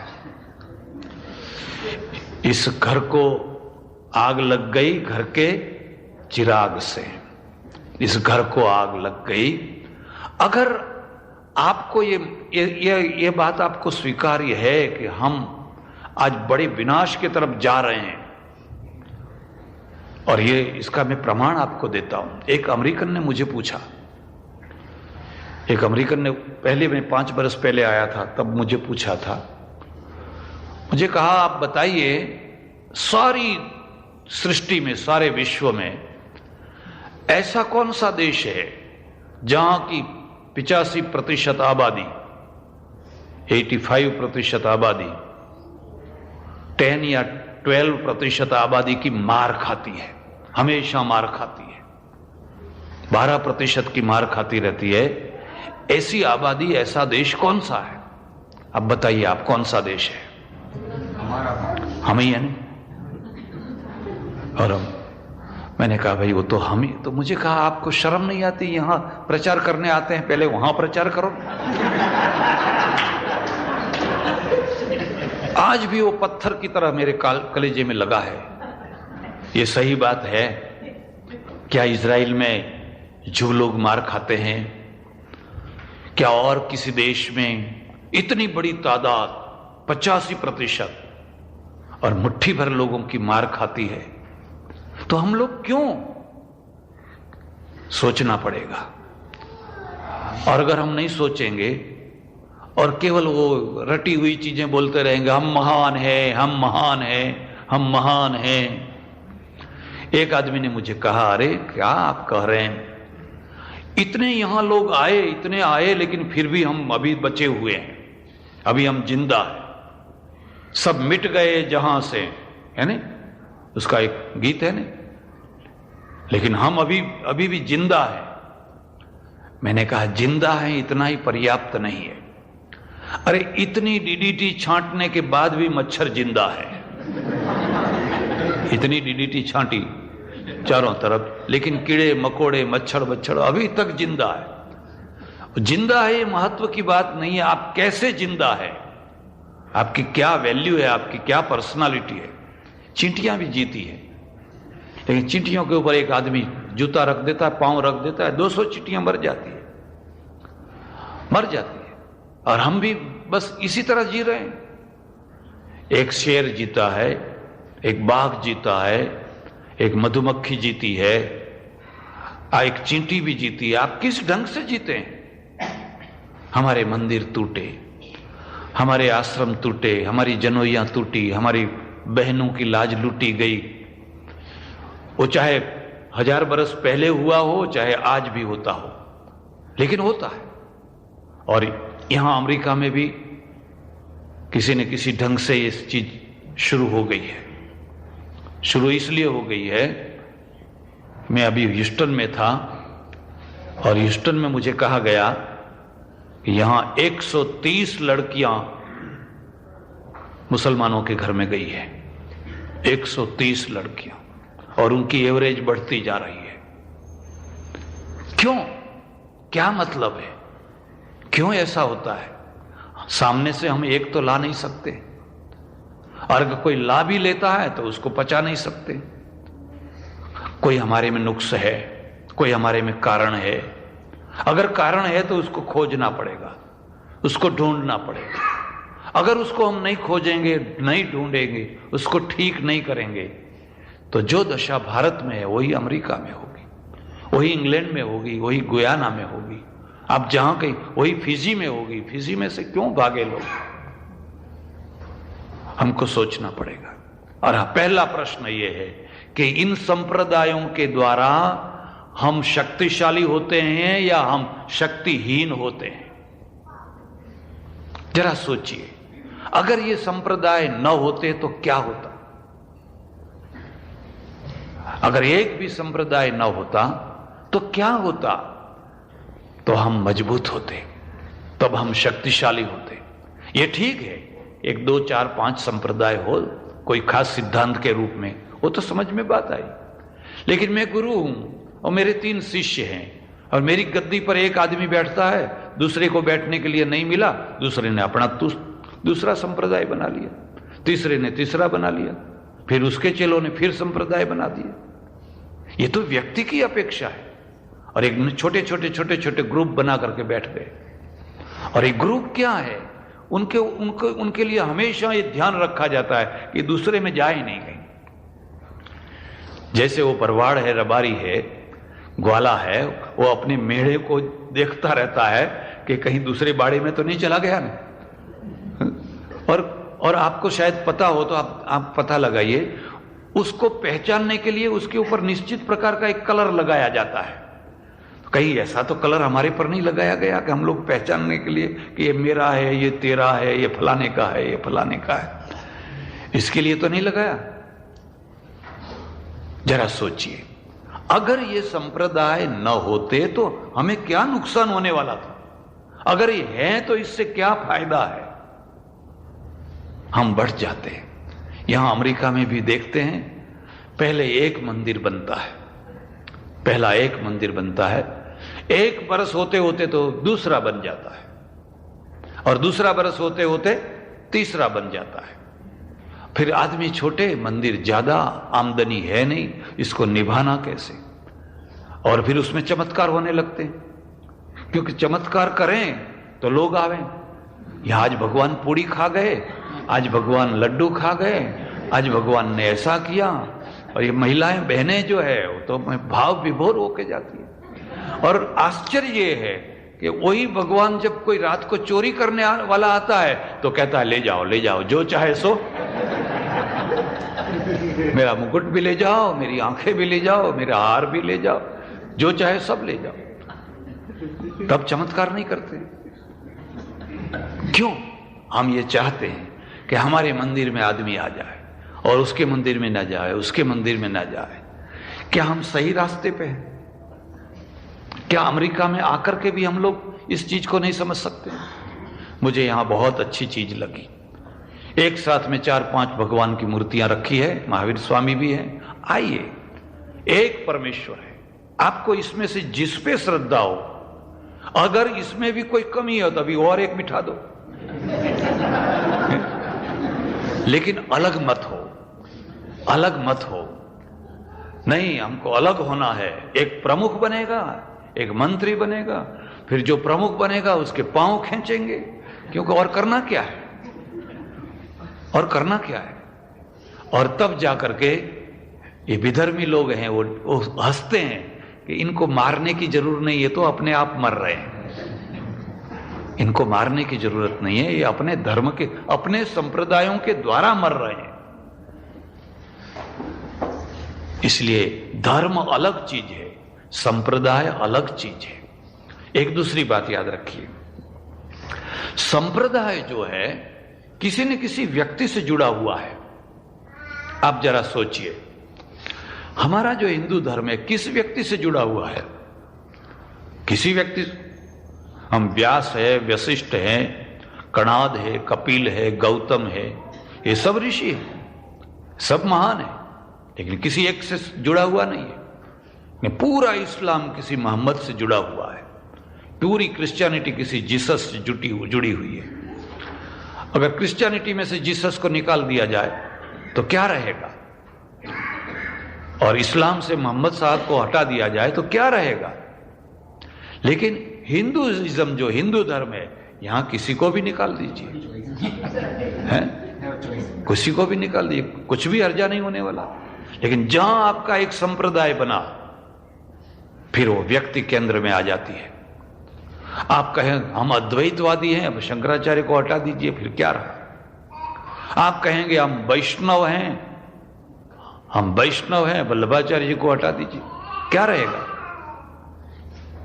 आप कहेंगे हम स्वामीनारायण के हैं, सहजानंद जी को हटा दीजिए, क्या बचेगा। जहां संप्रदाय बना नहीं कि किसी एक खास व्यक्ति को पॉइंट किया नहीं, और फिर क्या होता है उसी व्यक्ति की महिमा, वही आखिरी व्यक्ति है, उसने जो कहा वही सही है। बस यहां से संप्रदाय नैरो माइंड हो जाता है, यहां से एक व्यक्ति पूजा शुरू होती है। हमारे प्राचीन धर्म में हम देव पूजक हैं, हम ब्रह्म पूजक हैं, कभी कभी हम प्रकृति पूजक भी बनते हैं, लेकिन व्यक्ति पूजक नहीं बनते हैं। व्यक्ति पूजा महापाप है। किसी संत को आप संत समझ करके पूजें, ठीक है। किसी वीर पुरुष को वीर समझ करके पूजें, ठीक है। शिवाजी को, राणा प्रताप को, और भी किसी को, किसी राजनेता को राजनेता समझ करके अगर उसको रिस्पेक्ट करते हैं तो ठीक है, गांधी जी हो, चाहे सरदार पटेल हो, सुभाष हो, या और कोई भी हो। लेकिन जब किसी व्यक्ति को आप भगवान बना करके पूजते हैं, और उसमें भी जब वो व्यक्ति हयात है, अभी हाजिर है, और अब जब उसको पूजते हैं, ये बहुत बड़ा पाप होता है। हिंदू प्रजा मरने लगती है। हर व्यक्ति को भगवान होना है, और मुश्किल यह है कि यहां भगवान होना बहुत आसान है, आदमी होना ही कठिन है। क्योंकि आदमी के लिए नियम होते हैं, भगवान के लिए नियम नहीं होते। भगवान तो सब कुछ, और भगवान जो कुछ करे ना वो लीला हो जाती है। ये क्या किया तो लीला है, तुम नहीं समझते हो। और आदमी जो करे तो पाप हो जाता है, और कहे भाई हम भी लीला करते हैं, नहीं तुम पाप करते हो। मैं ये कहना चाहता हूं, हमारे दुश्मन हमारे भीतर है। अगर हमारे भीतर के दुश्मनों को हम नहीं समझ सकेंगे तो बाहर वालों से, आप बाहर से लड़ना बहुत आसान है। बाहर की लड़ाई इतनी कठिन नहीं है जितनी भीतर की लड़ाई कठिन है। विवेकानंद ने यहां आकर के क्या देखा और क्या उन्होंने समझा, यहां आकर के उन्होंने देखा। अमेरिकनों ने उनको बहुत साथ दिया, बल्कि इंडियनों ने साथ नहीं दिया। आप जानते होंगे, पहला विरोध तो भारतीयों ने किया कि ये प्रतिनिधि है ही नहीं, ये किसी का भी प्रतिनिधि नहीं है, ये तो बीच में यूं ही फूट निकला है, इसको समय नहीं देना चाहिए, उसको चांस नहीं देना चाहिए। विरोध करने वाले हम ही लोग थे। उनको जो समय दिया गया वो तो किसी की 1-1 मिनट करके 3 मिनट का समय दिया गया था, और फिर वहीं से वो उनका अपना प्रभाव बढ़ा। अमेरिकनों ने बहुत उनको साथ दिया, लेकिन अमेरिका से वो क्या चीज ले गए? एक नई चीज ले गए, ह्यूमैनिटी, जो हमारे यहां नहीं थी। हमको स्वीकार करना चाहिए, हिंदू प्रजा जितना दान दुनिया की कोई प्रजा नहीं देती है, पहले भी और आज भी। लेकिन हमारा दान जो है वो मनुष्य के लिए नहीं है, भगवान के लिए है, या भगवान के आदमियों के लिए है। हम भगवान का मुकुट बना सकते हैं, उसमें हीरे जड़ सकते हैं, सोने से पूरा मंदिर सोने के पतरे से जड़ सकते हैं, और भगवान को स्नान कराने के लिए जो भी चाहे वो सब कुछ ला सकते हैं। लेकिन आदमी एक मर रहा है, उसको 2 गोली दवाई नहीं दे सकते। क्या कहेंगे? उसके कर्म ऐसे हैं, उसके कर्म ऐसे हैं। हर चीज का एक ही जवाब है, उसके कर्म, उसके कर्म, उसके कर्म, उसके कर्म। तो ये गोलियां कौन देगा? ये क्रिश्चियन पादरी देगा। आदिवासियों को घर घर घूम घूम करके अनाज देगा, कपड़े देगा, दवाई देगा, उनको पढ़ाएगा और उनको आगे ले आएगा। केरला में क्या हुआ, मैं 2-3 बार केरला गया। अंगामाली के पास में कालड़ी है, शंकराचार्य की आद्य जन्म स्थली। एक हिंदू सौगंध के लिए नहीं है, केवल मठ में है, सब क्रिश्चियन हो गए। पहली बार मैं गया तो पूरी बस थी। एक आदमी को कहा, भाई गाइड करो, चलो बैठ जाओ, हमको जरा वो मठ दिखाओ। तो बस में आगे बैठ गया, लेकिन मठ दूर रहा। तब से खड़ी रहो, खड़ी रखो। उतर के भागने लगा। उसको पैसा ले जाओ, तो अपना पैसा ले जाओ। तो मैंने उसको पूछा, अरे तुम क्यों भाग रहे हो? कि महाराज वो मठ में हमको नहीं आने देंगे, हम तो शूद्र हैं, हम तो अंत्यज हैं, वो मठ वाले हमको मारेंगे। और वो मठ वाले मारेंगे और दूसरा आदमी उसको खिलाता है, दूसरा आदमी उसको आदमी बनाता है। किसके धर्म की जय जयकार होगी? सब क्रिश्चियन हो गए। आज केरला में जो स्थिति खड़ी हुई है वो किसी दुश्मनों ने नहीं की है, हमारी लापरवाही है। हमने कभी अपने आप को समझा नहीं, सोचा नहीं। मैं भीतर दूसरी बार गया तो वहां संस्कृत की पाठशाला है। वहां के जो प्रबंधक थे उन्होंने सब घूम घूम करके मुझे दिखाया, संस्कृत में बातचीत करते रहे। तो मैंने उनको पूछा, क्या यहां ब्राह्मणों के अलावा और दूसरों का भी प्रवेश होता है पाठशाला में? तो उन्होंने मुझे कहा, ब्राह्मणेतराणाम प्रवेश एवं न दीयते स्वामी पादा। दूसरों को हम घुसने ही नहीं देते। बड़े गौरव से बोल रहे हैं, बड़े गौरव से बोल रहे हैं। और वहां मस्जिद खुली है, जिसको आना हो आ जाओ। चर्च खुले हैं, जिसको आना हो। अगर नहीं आते हैं तो आपको दूध पिलाते हैं, आपको फलाना चीज देते हैं, लालच देते हैं, लेकिन आ जाओ। और यहां कोई आता भी है, निकलो बाहर, निकलो, निकलो बाहर, निकलो, निकलो बाहर, निकलो। हमारी दुर्दशा के पीछे कौन कारण है? और इसी दुर्दशा से हम आज मर रहे हैं।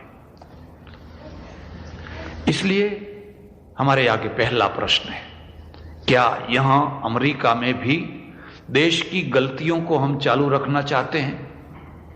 विवेकानंद ने देखा कि भारत को किसकी जरूरत है? एक नए संप्रदाय की नहीं, एक नए तिलक की नहीं, एक नए भगवान की नहीं। लेकिन भारत को जरूरत है ह्यूमैनिटी की, मानवता की। लोग बीमार हैं, रोगी हैं। और बंगाल आपने देखा है, बंगाल की विधवाओं को आपने देखा है।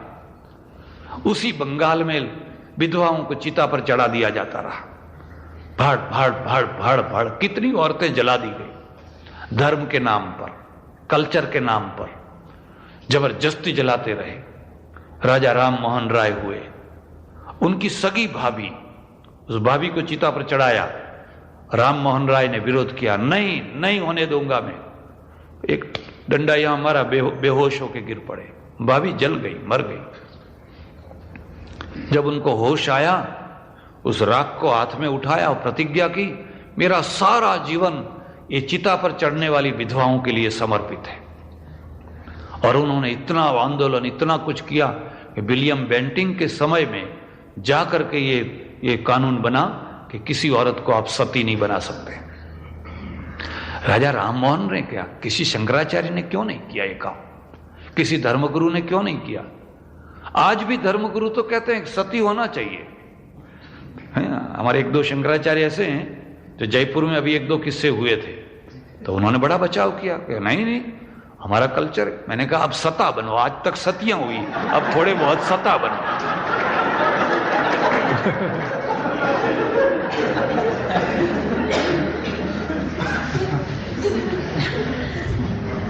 विवेकानंद ने देखा, इन्होंने देखा कि क्रिश्चियनिटी क्यों बढ़ रही है और उसका मूल क्या है। और चाहे धार्मिक दृष्टि से देखें या ना देखें, केवल इस दृष्टि से भी देखें कि हमारे चारों तरफ कितने दुखी आदमी हैं। मदर टेरेसा है, आज बंगाल में जाकर के वो रोड पर जो पांव घिस घिस करके जो आदमी मरते हैं उनको ला करके रखती है और महीना 2 महीना जितना जीते हैं उनको शांति से मरने देती है। हम नहीं कर सकते। हम तो एक ही बात कह देते, तुम्हारे पूर्व के कर्म, तुम्हारे पूर्व के जैसे पूर्व के कर्म होंगे। अब आपको भी कोई ये कहे कि आप पूर्व के कर्म से आप यहां आए हैं, पूर्व के कर्म से यहां आए हैं, और अगर यहां आने पर आपकी लड़की या बहन किसी विधर्मी के साथ में चली जाए तो वो भी पूर्व के कर्म से हुआ है। हर चीज का एक ही जवाब, पूर्व के कर्म, पूर्व के कर्म, पूर्व के कर्म। तो पुरुषार्थ कहां रहा? गीता क्या कहती है? कर्मण्येवाधिकारस्ते तस्मात् कुरु कर्मत्वम, तस्मात् कुरु कर्मत्वम। आप कभी सौराष्ट्र में जाकर के देखिए, एक समय था जब सौराष्ट्र के पटेल बैठ करते रहे, बेगार करते रहे, और नवाब या दरबार उनके ऊपर गालियां दे देकर उनसे काम कराते रहे। आज देखिए चार मंजिल का बड़ा सुंदर भवन है, गाड़ी है, बुलेट है, ट्रैक्टर है, और वो राजनेता हुए, वो कलाकार हुए, वो कवि हुए, वो साहित्यकार हुए, प्रोफेसर हुए, डॉक्टर हुए, इंजीनियर हुए, सब कुछ हुए। 40 बरस में हुए, सिर्फ 40 बरस में। क्यों? उनको चांस मिला। पहले उनके पास में चांस नहीं था, उनको दबा के रखा गया था। यही बात हरिजनों की हुई, यही बात दूसरों की हुई। आज वो सब कलेक्टर हो रहे हैं, कोई कुछ हो रहा है, कोई कुछ हो रहा है। क्या उनके पूर्वजों, यहां के काले लोगों को देखिए, ये तो सब गुलाम थे। इनको आदमी की तरह नहीं रखा जाता था। वो रूट्स देखा है, एक पिक्चर है रूट्स, उनको तो पशुओं की तरह यहां मार मार के काम कराया जाता रहा। लेकिन आज आप देख सकते हैं, हमने एक ही बात, बस सब कुछ पूर्व के कर्म, पूर्व के कर्म। ये यहां तक कि एक बार एक सज्जन मेरे आश्रम में बहुत आए, 2-4-5 दिन हुए, जरूर आ जाए। तो उनकी बुढ़ापे में उनको खुजली हो गई सारे शरीर में, यूं यूं यूं यूं सारा शरीर खुजली खुजली खुजली। तो मेरे यहां दवाखाना, मैंने कहा जाओ दवाखाने में जाओ, दवाई मिलेगी और 2-4-5 दिन में सब ठीक हो जाएगा। मुझे कहा नहीं, दवाई नहीं करानी है। क्यों? ये सब जो कीड़े हैं वो गए जन्म के सब लेनदार हैं। जो गए जन्म जो है ना, उसके सब लेनदार हैं। तो सब काटते हैं, तो मैं उनको कहता हूं काटो काटो काटो, तुम्हारा कर्जा वसूल करो, तुम्हारा कर्जा वसूल करो। क्या करूं मैंने? देखो इसके दिमाग में कैसी चीजें बिठा दी है। फिर दो महीना तक नहीं दिखाई दिए। फिर 2 महीने के बाद आए, और बाद आए तो देखा शरीर सारा सड़ गया है, बिल्कुल सड़ गया है, और रो रहे हैं। मुझे कहते हैं मुनि साहब अब मैं क्या करूं? मैं कहा जाओ दवाई कराओ। मुझे कहते हैं कि आप कहो तो कराऊं। अरे मैंने वह कह ही रहा उन्हें, नहीं मुझे कहा आप स्पष्ट रूप से कहो। तो मैंने कहा अच्छा जाओ दवाई कराओ। अच्छा क्या आपकी आज्ञा माथे पर। तो फिर मैंने कहा अरे भाई ऐसा बार बार मुझसे क्यों कहलवाता है? फिर पता चला कि उसका मतलब ये था कि मैंने कहा इसलिए पाप मुझे लगेगा और शरीर उसका ठीक हो जाएगा।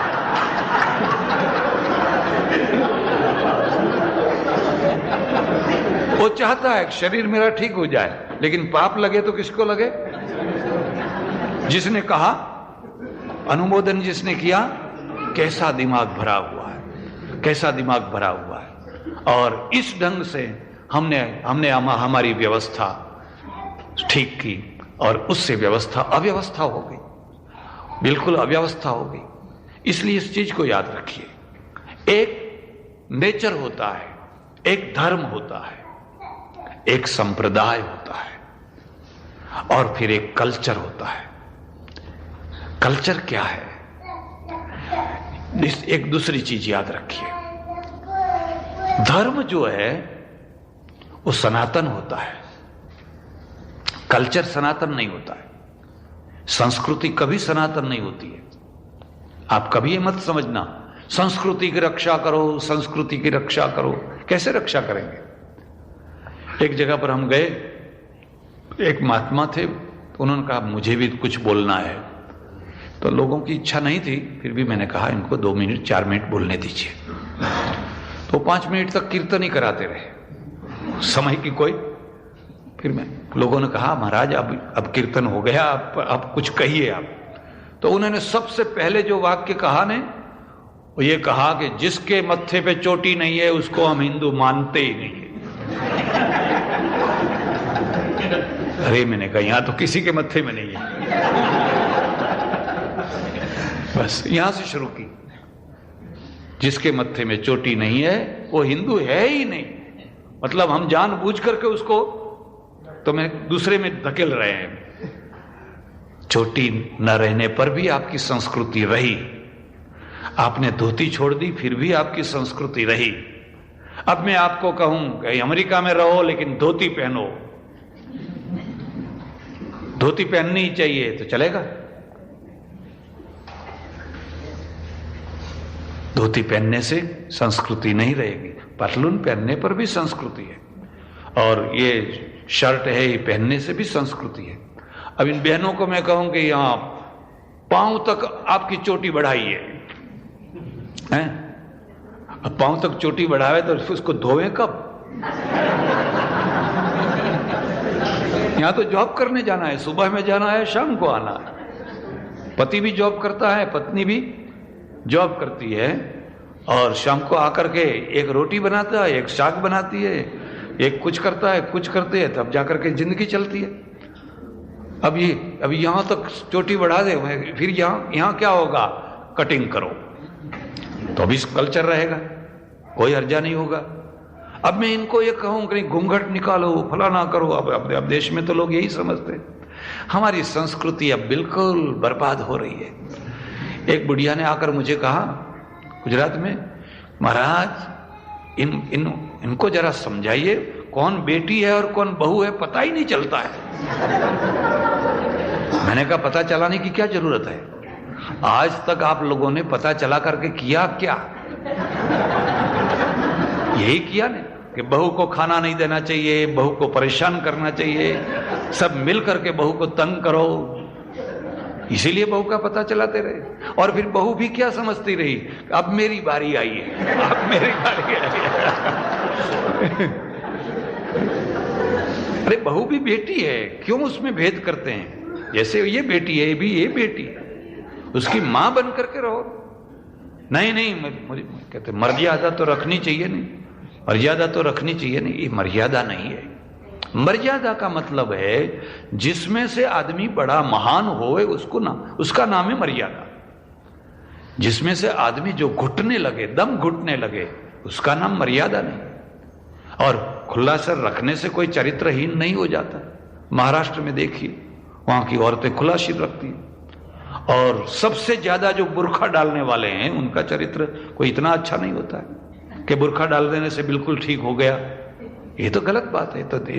ये तो हमारी जो है ना संकुचित दृष्टि है, इसको कोई रोक नहीं सकता है। और जिसने रिवर्स चलने का प्रयत्न किया, जाकर के दशा देखिए, ईरान में जाकर के देखिए। ईरान का जो शाह था, रजा शाह पहलवी, उसने उसको यूरोप बनाना चाहा, एकदम इतना सुंदर ईरान बनाया था। तुर्की में कमाल पाशा हुए, उन्होंने बहुत बड़ी क्रांति की। उन्होंने कहा हम अरबी में नमाज नहीं पढ़ेंगे, हम तुर्की में पढ़ेंगे, हम अरबी के गुलाम नहीं, हम अपनी भाषा में नमाज पढ़ेंगे। और औरतों को कहा तुम बुर्खा हटा दो, और ये सब जैसे यूरोप की स्त्रियां पहनती है ऐसा पहनो, ऑफिस में काम करो मर्दों की तरह। तो बहुत बड़ा काम किया उसने। लेकिन ईरान में जो हुआ था उस सबको रिवर्स कर दिया। आज जाकर के देखिए, वहां सारी बुद्धि वाले आदमी को मार डाला, औरतों को जो घर में धकेल दिया है। अब उसको मारने के लिए बाहर से दुश्मन बुलाने की जरूरत नहीं है, वो अपने आप मर रहा है। कल्चर जो है बहती गंगा है। जैसे गंगा बहती है, हरिद्वार में भी वही गंगा है, और काशी में भी वही गंगा है, और गंगा सागर जाते जाते भी वही गंगा है।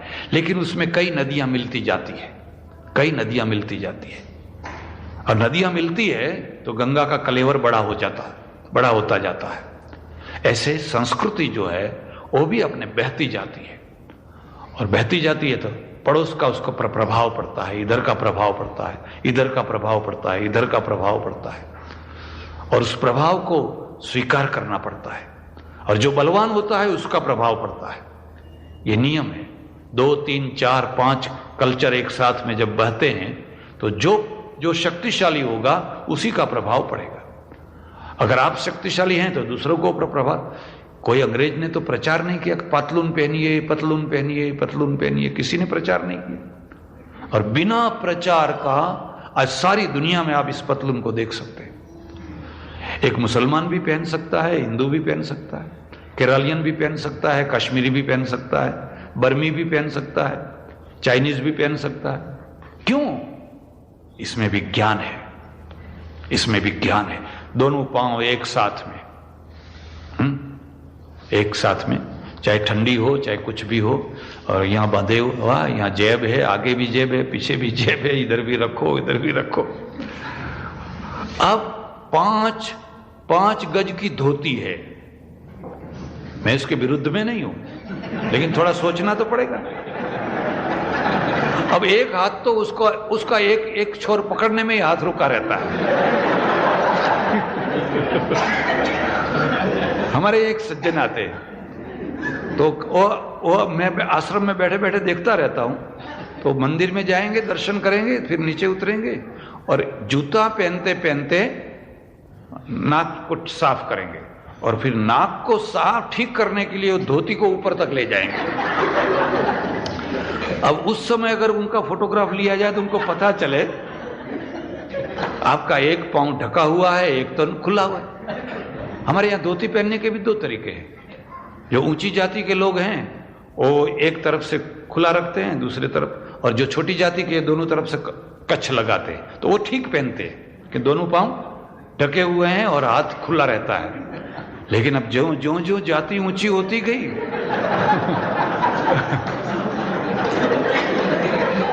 अब किसी बंगाली बाबू को आप देखिए, बंगाल में जाकर किसी बंगाली बाबू को देखिए, उसकी एक तरफ की धोती जो है ना इतनी ये कर करके या तो जेब में भरी हुई है या हाथ में रखी हुई है। अब दौड़ना है, लड़ना है, झगड़ना है, ये कैसे करेंगे ये? आप प्रयत्न करके भी उसको रख नहीं सकेंगे, आप चाहेंगे तो भी उसको रख नहीं सकेंगे। क्यों? जो रहेगा क्या वही रहेगा जो आदमी को अनुकूल होगा। ये पतलून सबको अनुकूल आई, सब पहनने लगे, तो कोई हिंदू मिट नहीं गया। कल्चर ऐसा होता है। ये बहनें हैं, आज गुजरात में लोग पंजाबी ड्रेस पहनते हैं, फलाना ड्रेस पहनते हैं, फलाना ड्रेस पहनते हैं। हाँ, अगर ये पंजाबी ड्रेस पहन करके 5वीं पीढ़ी की उसकी माँ की माँ अगर देख जाए तो आत्महत्या करने लग जाएगा, अरे मेरी लड़की ने ये पहना, ऐसा कपड़ा पहना है। लेकिन आज पहनते हैं।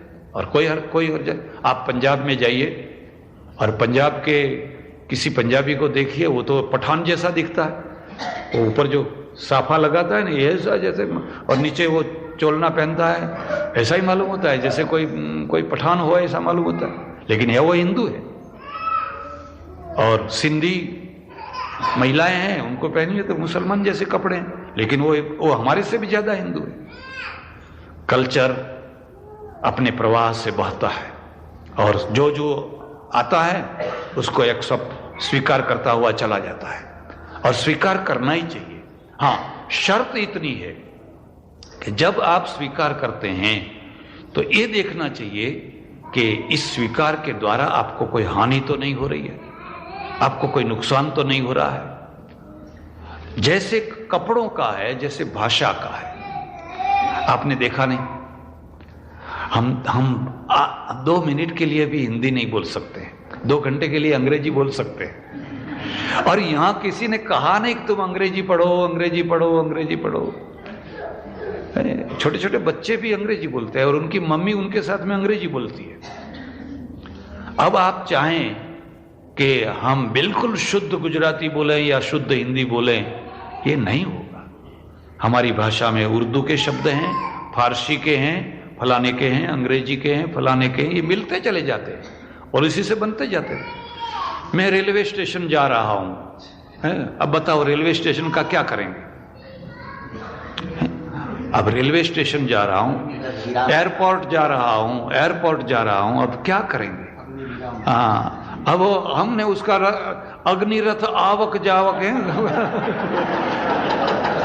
तो ये नेचुरल नहीं है, तो उसको कौन समझेगा? ये लोगों की जीभ पर कब आएगा? शब्द आ जाएंगे, ये सब एक दूसरे। और जब हम कहते हैं वसुधैव कुटुंबकम, कहते हैं सारी दुनिया की भाषाएं मेरी भाषाएं हैं, सारी दुनिया की कल्चर मेरी कल्चर है, मैं क्यों किसी से घृणा करूं? जो अच्छी चीज है वो हमारी है, हमको स्वीकार करने में कोई संकोच नहीं है। इसलिए यहां जो है, यहां से सीखने की जो चीज है वो हमारे पास नहीं है, और हमारे पास जो है वो इनके पास में नहीं है। यहां आप देखेंगे कोई आदमी स्विमिंग पूल में नहाता है तो कोई कपड़े वपड़े नहीं है, ऐसे ही अपने जैसे नागा बाबा की जमात घूम रही हो। कोई किसी को एलर्जी नहीं है, किसी को कोई बुखार नहीं है, कुछ नहीं है। बच्चे हैं, औरतें हैं, फलाने हैं, मर्द हैं, पढ़े हैं सब, कोई रेडियो सुन रहा है, कोई पुलिस को जरूर नहीं है, कोई सीटी नहीं बजाता है, कुछ नहीं है, सहज है। हाँ, हम अगर ये सीखना चाहें और ये सीख करके देश में जाए तो क्या दशा हो? ये हमारे काम की चीज नहीं है। तो हम क्या नहीं सीखते हैं? इन लोगों को देखिए, ये जरा सा हम अगर दो बात कर रहे हैं और तीसरे को कोई जरूरी बात कहनी है तो वो पहले कहेगा एक्सक्यूज मी, अगर बीच में से उसको जाना है तो कहेगा एक्सक्यूज मी। अब हम लोग कभी एक्सक्यूज मी कहते हैं? बस घुस गए उसमें, एक्सक्यूज मी क्या कहना है? तो वो कहते हैं जंगली है, ये असभ्य है, हमको ये सीखना है। हाँ, अगर कोई आदमी हमको थोड़ा सा भी कुछ काम कर देता है तो थैंक यू वेरी मच। हम लोग थैंक यू बैंक को कुछ समझते ही नहीं। जरा सी गलती हो गई, sorry, I am very sorry. हम लोग कभी सॉरी कहते हैं? हम तो किसी को ठेस भी मार देते हैं, किसी को हाथ भी लगा देते हैं, किसी को कोई चीज भी गिरा देते हैं, बस गए और क्या हो गया, हम आदमी हैं, क्या समझते हो? और वो तुरंत कहेगा सॉरी। महाराष्ट्र में जाकर के देखिएगा, जरा सा पांव लग गया तो यूं क्षमा मांगेगा, और दूसरी जगह पर तो ये आदत ही नहीं है। ये इन लोगों से ये सभ्यता है, इसे सभ्यता कहते हैं। अगर आना है तो पहले दरवाजे में खटखट करेंगे, नॉक करेंगे, और फिर अंदर से कहेंगे आइए। हम लोग नॉक बॉक कुछ करते ही नहीं है, बिना टेलीफोन बिना नॉक किए घर में घुस जाते हैं। और यहां तक कि अगर वो सिटिंग रूम में नहीं है तो ढूंढते बाथरूम तक चले जाते रहे। आप नहा रहे हैं? अच्छा। तब वो कहते हैं ये असभ्य है। यहां इनसे ये सीखने का है, किसी के घर जाना तो कैसे जाना, कैसे बैठना। इससे क्या होता है? हमारा व्यवहार जो है वो शुद्ध होता है, और व्यवहार शुद्ध होता है तो अपने आप बहुत से झगड़े कम हो जाते हैं। हम लोग छोटी छोटी बातों में क्यों लड़ जाते हैं? बस इसलिए तुम्हारा हाथ मुझे लग गया, क्योंकि मेरा नहीं लगा है, उसका लगा है, तुम्हारा लगा है, अब चलो हो गया, गालियां शुरू। और यहां क्यों झगड़े इतने नहीं होते? क्यों? तुरंत कह देता सॉरी, बस उसका दिमाग ठंडा हो गया। और हमारा तो काम ही है कि अपना दिमाग गर्म रखो और उसका गर्म करो, दिमाग ठंडा ना होने पाए। ये इनसे सीखने का है। जो नहीं सीखने का है वो अलग चीज है, और जो सीखने का है ये चीज है। इसलिए सज्जनगण, आप सब आए, मुझे कहा गया कि हिंदी में बोलने का है, और मुझे विश्वास है कि मेरी गलतियों को आपने माफ किया होगा, और मेरे को यह भी विश्वास है कि आप लोगों में से बहुत से लोगों की हिंदी मेरे जैसी होगी। इसलिए कोई खास तकलीफ नहीं हुई होगी। मेरा एक ही आपको संदेश है, एक हो, एकता हिंदू धर्म की, हिंदू प्रजा के लिए बहुत जरूरी चीज है। हम इन संप्रदायों में से छूटें, इन कटघरों में से निकलें और हम एक बने। हमारा एक परमेश्वर है, फिर ऊपर के रूप चाहे कितने भी हों, ऊपर के रूप तो वही के वही मूल में वही चीज है। और इसी चीज को समझ करके हम चाहे पंजाबी हों, चाहे सिंधी हों, चाहे गुजराती हों, चाहे मारवाड़ी हों, चाहे साउथ इंडियन हों या और भी कोई हों, हम हिंदू हैं। और यहाँ पर एक बनकर रहें, एक मंदिर, हमारी एक उपासना हो, साथ में बैठें, उठें और प्रेम से कभी कभी भोजन भी साथ में करें। ये भी एक बड़ा आनंद है। चलो कभी इडली डोसा खा लें, ये भी बड़ी अच्छी चीज है।